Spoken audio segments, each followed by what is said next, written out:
Hi analysts, welcome back to our ArcGIS Pro tutorial. Today we'll be looking at symbology. Symbology is what we use to customize how our data is going to look on our map, which makes our map to be beautiful and also easy to interpret. So we'll be starting with single symbol. To symbolize your layer, right click on it, locate symbology. On the primary symbology tab, you can see different options to use to symbolize your layer. You have single symbol, unique values, graduated colors, and so on. So for this tutorial, let's start with single symbol. Here is the symbol, click on it. We want to symbolize the points for different filling stations in Ibadan using a particular symbol. So since we have filling station, I'll look for a symbol, probably gas station. This is to represent our point using the appropriate symbol. So I can click any of the symbols to indicate that these points are for gas stations. So immediately I click on it, my map will update to that symbol. So I have it here. I can click properties to adjust the color to the color of choice. Then I can adjust the size as well from here.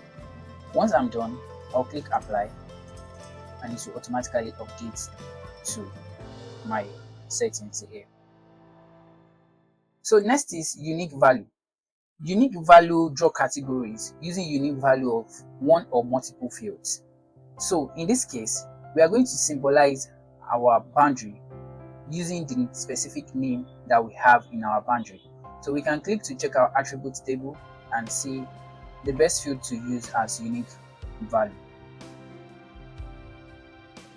So for these, I'm going to be using name2, which contain the different local governments for that boundary. I'll close my attribute table from here. Then I can right click the boundary, locate symbology. Then from the primary symbology, I'll select unique values. So the unique values we ask for what is the field for that specific ID, for that specific value that I want to use.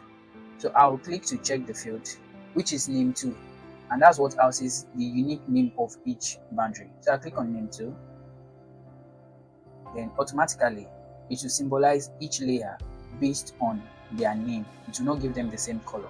So I can come to color scheme to change it to color of my choice based on preference.